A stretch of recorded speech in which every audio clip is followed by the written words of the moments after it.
اسلام مٹنے کے لیے نہیں، باقی رہنے کے لیے آیا ہے۔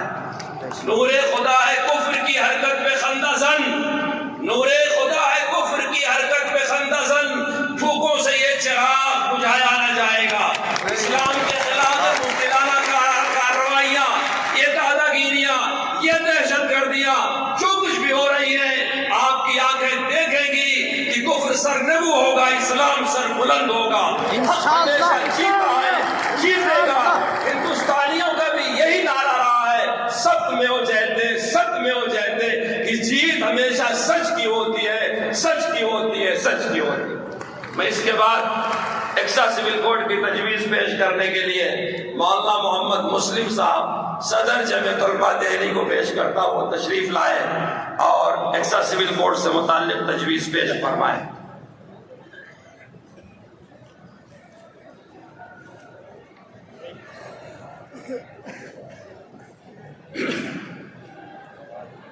السلام علیکم ورحمۃ اللہ وبرکاتہ۔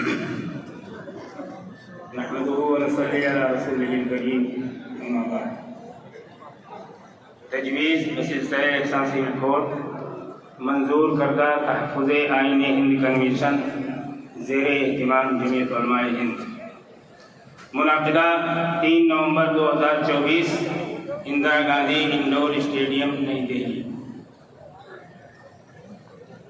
جمعیت علماء ہند یکساں سول کوڈ کی مخالف ہے۔ کہاں دیکھ رہے بھائی؟ ادھر ہی تو دیکھ رہے ہو۔ کیونکہ یہ آئین میں شہریوں کو دفعہ نمبر 25-26 یعنی آئین ہند کی دفعہ 25 جہاں ایک طرف ملک میں مذہبی آزادی کی بات کرتی ہے، وہیں دوسری طرف دفعہ 30 ملک کی ہر اقلیت کو مذہب اور زبان کی بنیاد پر نہ صرف اپنے تعلیمی ادارے بنانے کا اختیار دیتی ہے بلکہ بغیر ریاستی مداخلت کے اس کے نظم و انتظام کی بھی آزادی ان کو دیتی ہے۔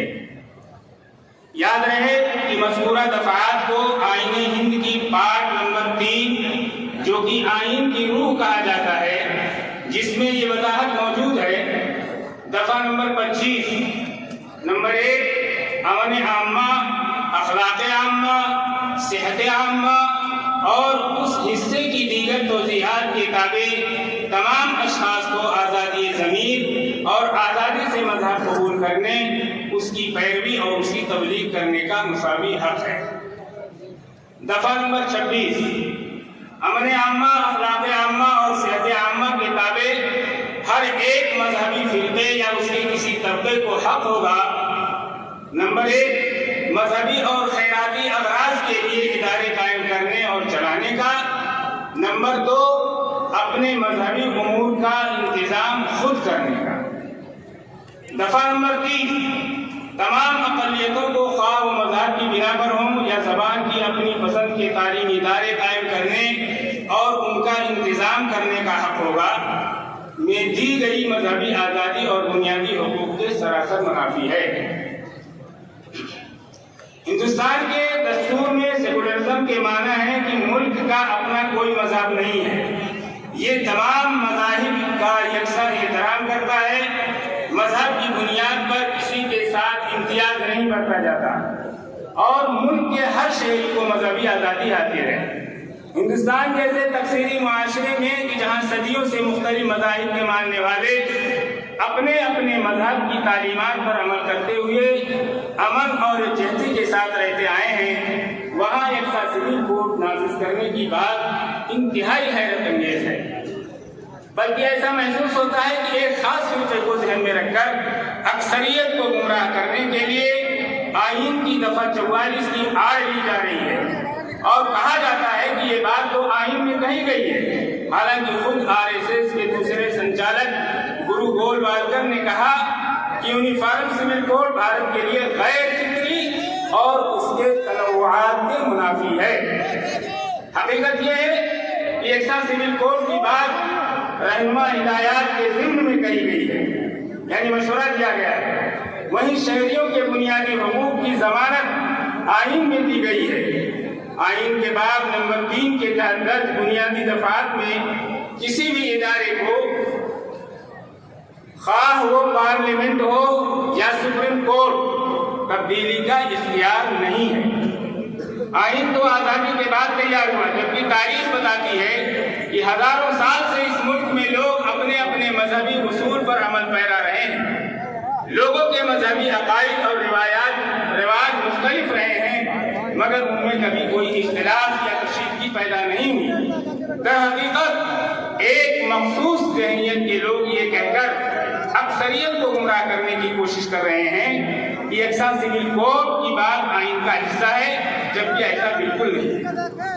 ملک میں قانونی انتظام کی صورتحال کو برقرار رکھنے کے لیے تعزیرات ہند کی دفعات موجود ہیں۔ ان کے تحت ہی مختلف جرائم کے لیے سزائیں دی جاتی ہیں اور ان کے دائرے میں ملک کے تمام شہری آتے ہیں۔ البتہ ملک کی اقلیتوں، قبائل اور بعض دوسری برادریوں کو مذہبی و سماجی قانون کے تحت آزادی دی گئی ہے، کیونکہ مذہبی خاندانی و سماجی ضابطوں سے ہی مختلف مذہبی برادریوں اور گروپوں کے شناخت وابستہ ہے، اور یہی ملک کی یکجہتی، سالمیت اور اتحاد کی بنیاد ہے۔ یکساں سول کوڈ نافذ کرنے کا مطالبہ شہریوں کی مذہبی آزادی پر قدغن لگانے کی ایک سوچی سمجھی سازش ہے۔ جمعیت علماء ہند روز اول سے اس سازش کی مخالفت کرتی آئی ہے۔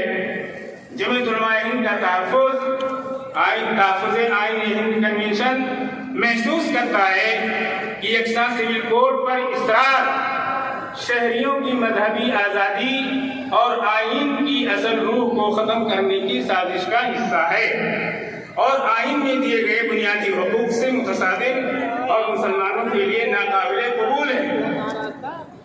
اور بعض ریاستوں کی طرف سے یکساں سول کوڈ کے نفاذ کی کوشش ملک کی یکجہتی اور سالمیت کے لیے نقصان دہ ہے۔ آپ حضرات کو یہ تجویز منظور ہے؟ ہمارے آئین نے ہم کو